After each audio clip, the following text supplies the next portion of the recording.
So, the psychosomatic paradigm in biology and evolution. Here there is a big epigenetic revolution. Just imagine that up to now, all the vision, the scientific vision of evolution is that is all by chance. That is a kind of mechanism that is growing by chance, that is growing out of some kind of mistakes, and there is a process of natural selection. So the wrong mistakes are get back, and then good mistakes are getting ahead. This is something absolutely, unbelievable. And that means that all the experience of people, of animal, of cell cannot be transmitted to the next generation. This is even something that we see that is not true, because everything is growing because something older is giving some information to the newer.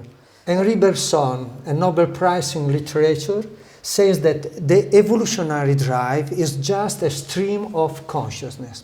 He wrote that as the tiniest powder granule is solid, is connected with the whole solar system. So all organic beings, from the earliest origin of life to our time, only point to one drive, opposed to the movement of matter. He's talking about this opposition means normal matter is seen as like an entropic principle. Everything goes down, everything dies, and is getting back to their simplest organs. Now this stream of consciousness is just the contrary. It's creating an organization, it's creating a complexity, it's creating life. So the movement in itself is indivisible. It happens as a wide stream of consciousness has penetrated the matter. This is a very strong sentence, and it's like we can see, we can feel it. He was feeling that everything is growing because there is an intelligence. We can call it consciousness, we can call it mind, we can call it res cogitans, but it's the same force, it's a stream that is happening. And Thomas Mann say consciousness that knows itself. And is an incredible understanding. It's like life, there is a force in life that at a certain point life understands himself. There is how to reference in that. Very interesting, very, very important. And let's see Manfred Eigen, Nobel Prize in Chemistry, that says that evolution cannot be random. So all this idea that everything is happened by simple mistake, then information, he says, that is the very essence of life. If we take a gene, a DNA, with 300 nucleotides, that is a very small gene, the various possible sequences are 10 elevated at 180s, a number that exceeds those used in astronomy. So even the probability that one piece of a gene of DNA exists is absolutely out of any mathematical logic. And the DNA revolution, Eva Jablonka, she's a genius.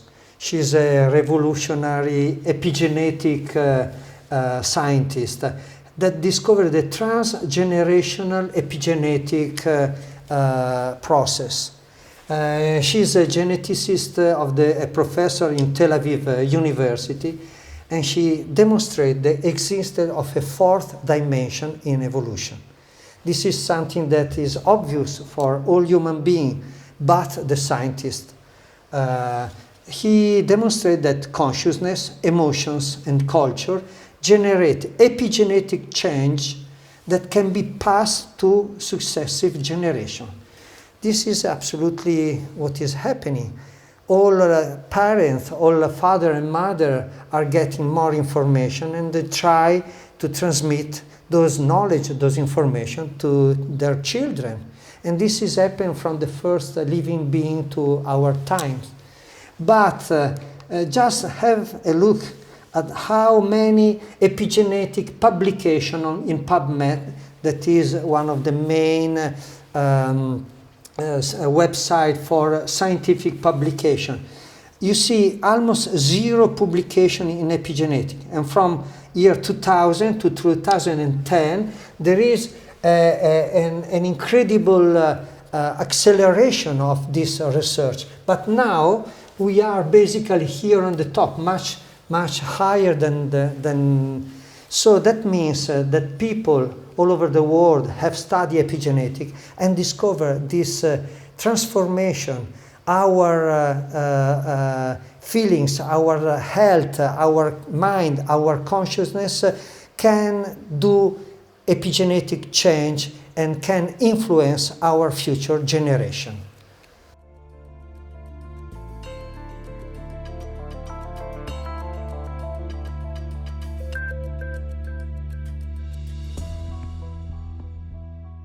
So let's talk about system theory in psychosomatics.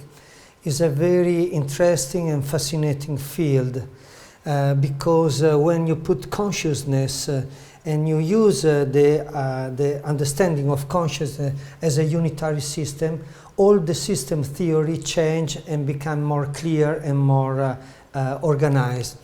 Von Bertalanffy was a biologist from Austria, and he developed the first general system theory.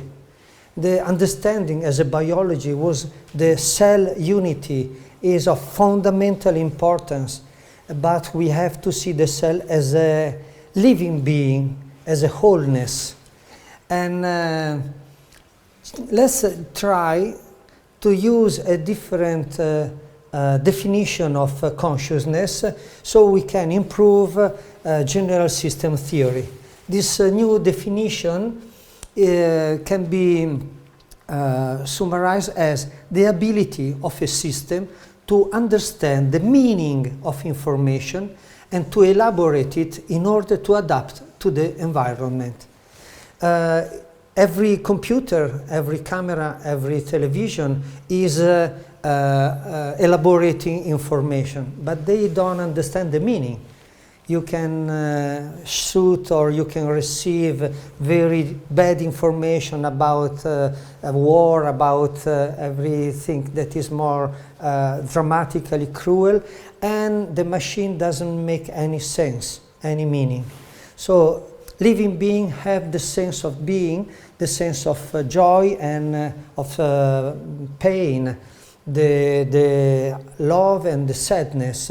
They are feeling the meaning of information, and they act in a very proper global way to use this information in the better way.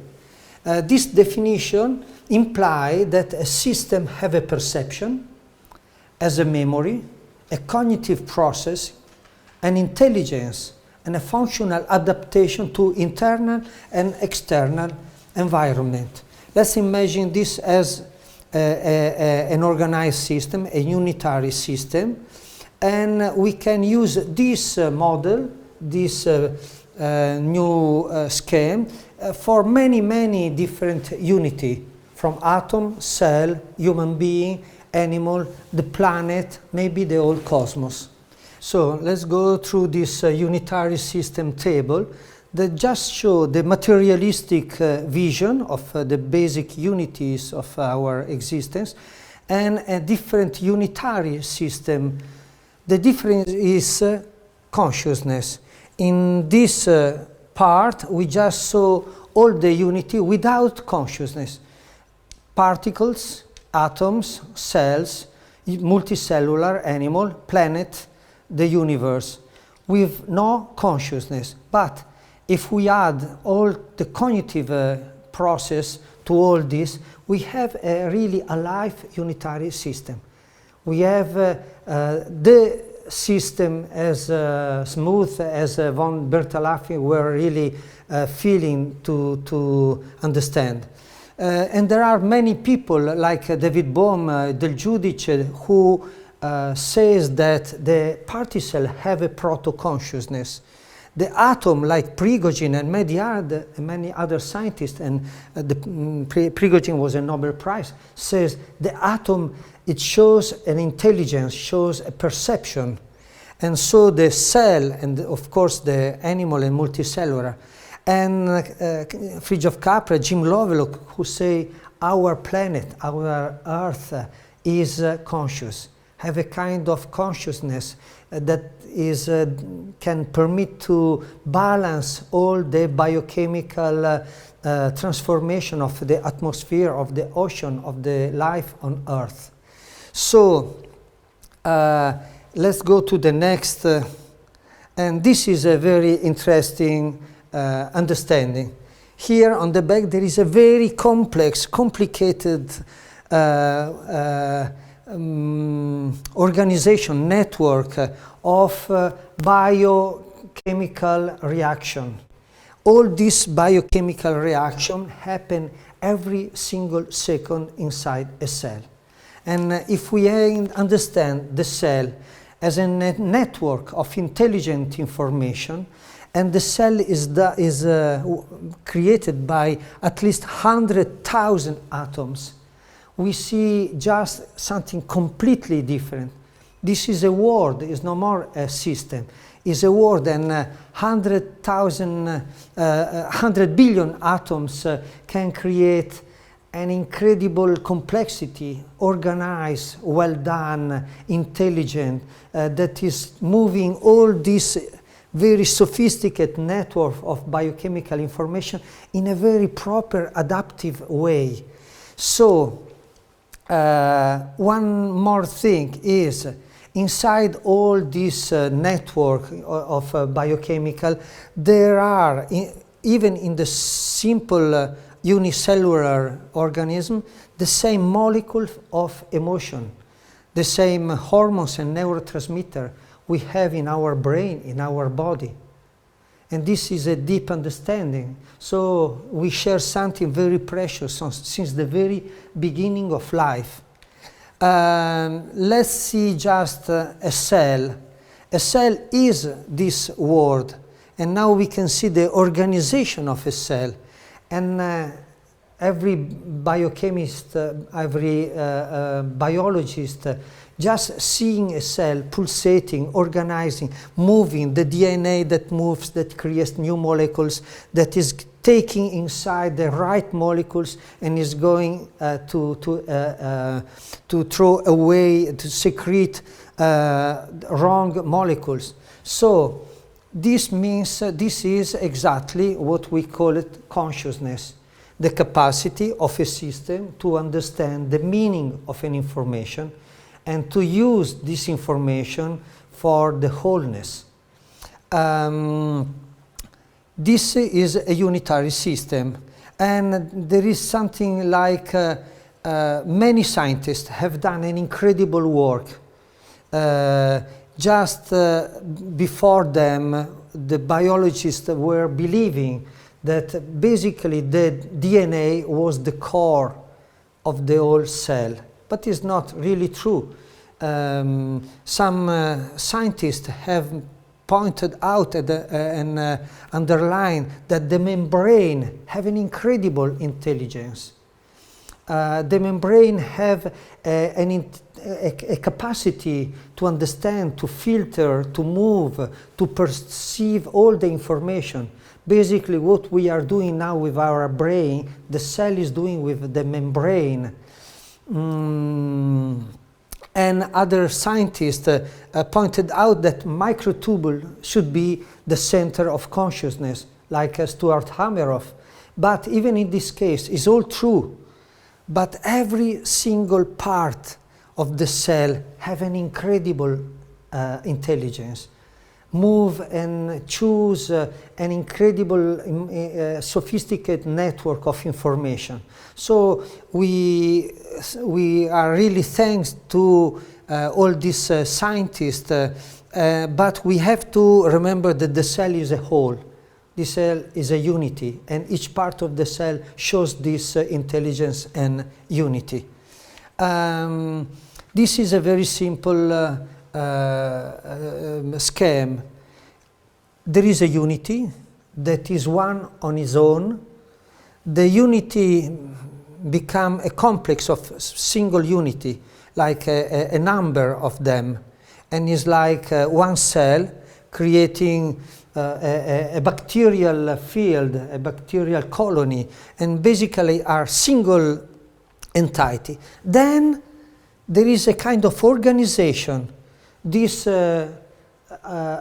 group of cell becomes more evolved, more specialized in communication, in organization, and it reaches a very high point of organization. And then there is a quantum leap in consciousness. All this very high number of complex cells become a multicellular being. And the same thing happens with molecules, and the same happens like in this. The same quantum particles become bigger and more complex, creating more complexity, and become one atom, one unity. And then the atom grows, become a number of atoms, basically at the same level of complexity, and then molecules, and then RNA. And all together, they create one unitary system, the prokaryotic cell, the first cell without a nucleus. And then the cell goes into a complexity of evolution, creating bacteria colony, like algae, more complex, pleudorine, more complex, but still not a unitary being. And then the jump, the multicellular being, the animal or the plant, that is one, is no more many cells, is just one being, one consciousness. And the multicellular beings are evolving in complexity, creating a small group, big city, small city, nations. And now we are here in this critical point.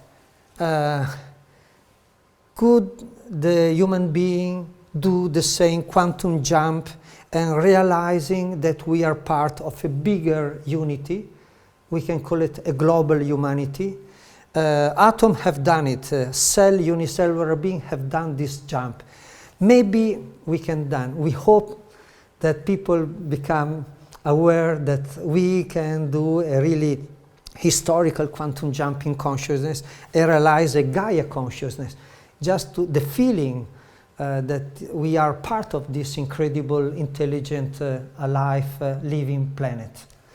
And this is just a curve of evolution. If the material world, atoms, particles, if they really were not conscious, that means that every process that is growing in complexity should take more time. In fact, it's just the contrary. More there is this growth of elements in bigger unity, the more the curve of time is accelerating. So more consciousness, more quick we go into the process of evolution. And this is really fantastic. That means that in this very narrow time, we develop from the very human, primitive human being to now. And maybe just in a moment we can realize to be really conscious of ourselves. We can do this step in becoming ourselves as a planetary citizen. Very simple actually, but many people doesn't even feel to be that. So this is something very interesting, and I would like just to finish this second lesson with a short experience inside, just to understand in the body with our heart what we are saying right now on a, let's say, intellectual way.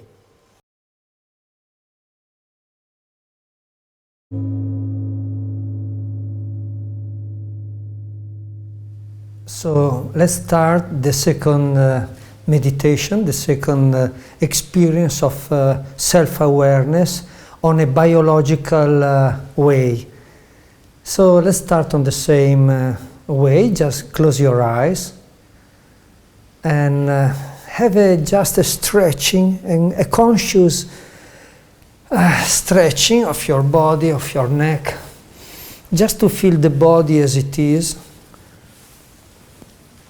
And then just take your spine straight without any tension. And feel your body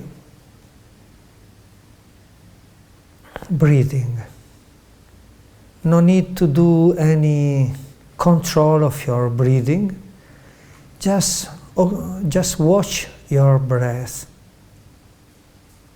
Enjoy your breath.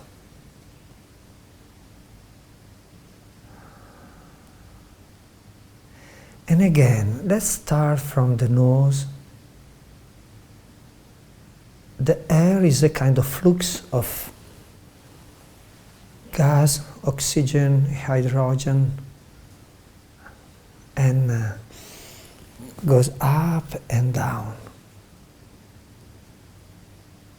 If you feel that your eyes are tense or the muscle of the front are tense, just watch them,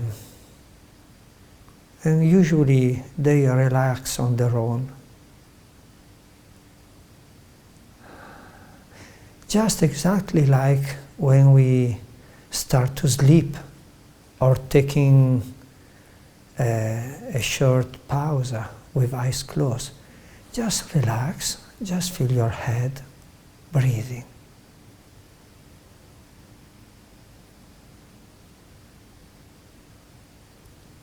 Feel all the movement, the air coming in and out. Open your mouth and just feel the whole head breathing, like there is a very thin pulsation, very subtle. Sometimes you feel it, maybe you don't, it's okay. Even your neck, your throat,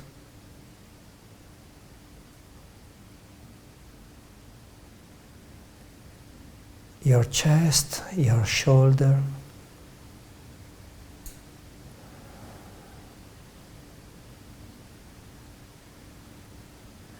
the back of your chest,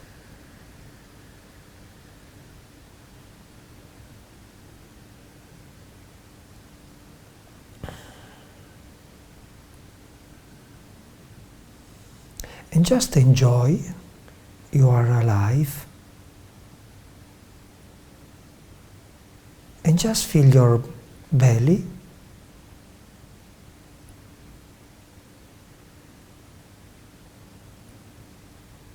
the lower part of the spine, just pulsating, breathing.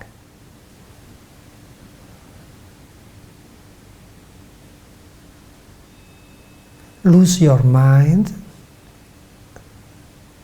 lose your control and body.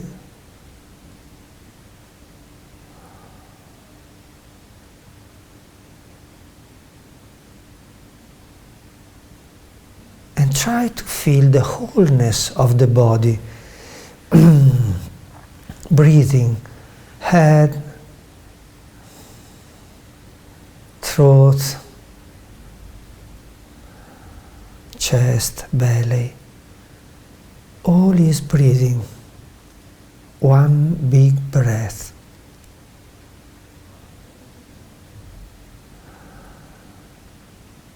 And just feel your skin as a balloon that have the form of your skin, the form of your body, And the balloon is inflating, inhaling and exhaling.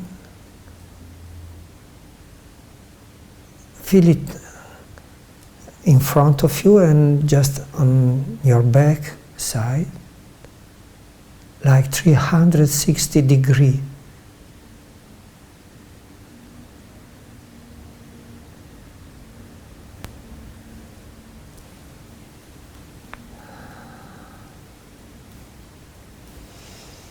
And see that you are one, and just maybe in your deeper, older mind there is a memory.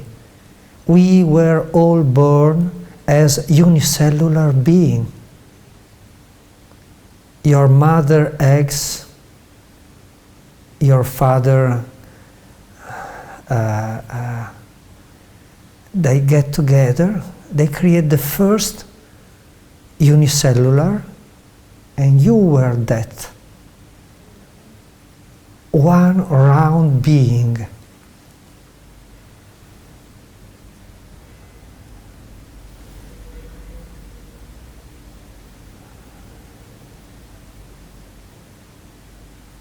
And then in a very, very short time we reproduce 1,000 billion of years of evolution from the first cell that becomes in few hours a multicellular being, and in few weeks and months we went through being a very primitive, like a worms, then a fish, a reptile, a mammal, and in few months we were ready to be born as a very primitive human being, not even able to speak and to walk. Just feel in our body there is 1 billion years of biological evolution. Breathe, feel the wisdom of your body. You forget how intelligent is your body, is able to walk, to digest, to transform the oxygen in the blood and the heavy part of the blood in carbonio that is going out of the lungs, and the brain and the sensitivity.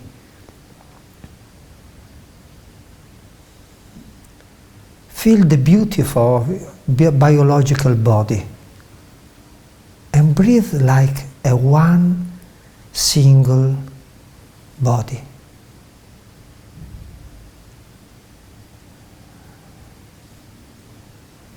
Each of our cells, like the first unicellular being, have inside all the molecules, the neurotransmitters, the hormones of our brain. All the body is alive. You cannot split body, mind, and soul.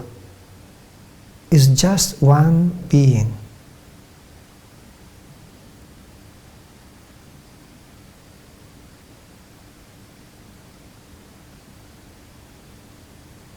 Just get deep in the silence of the breath, like you were sleeping, like you are sleeping, but in a self-conscious way.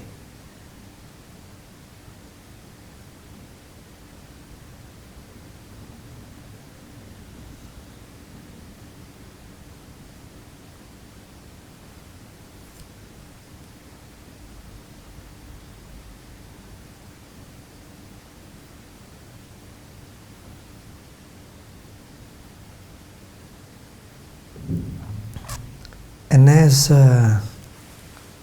Albert Einstein was saying and writing, just feel the mystery to be alive. You didn't create your body. Nobody have created his own body. There is a long way. We are very old.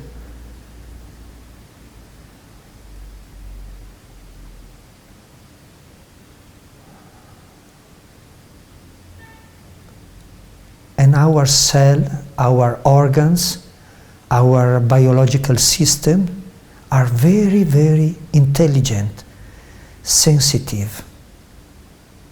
They understand the meaning of information.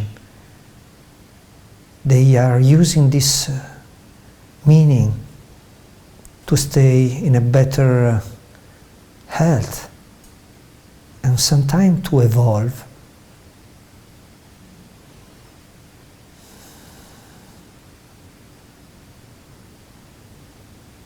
Just breathe and enjoy.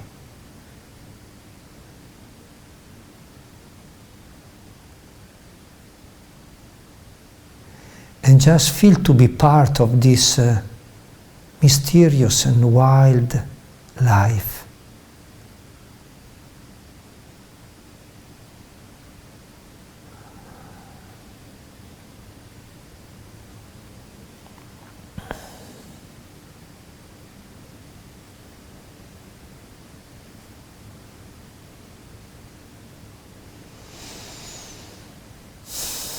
Very well.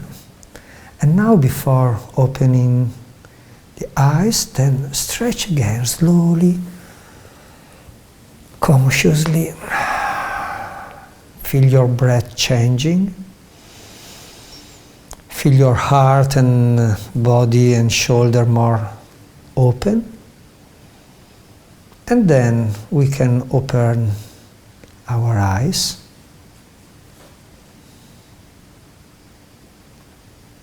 And just end this second lesson. Very good.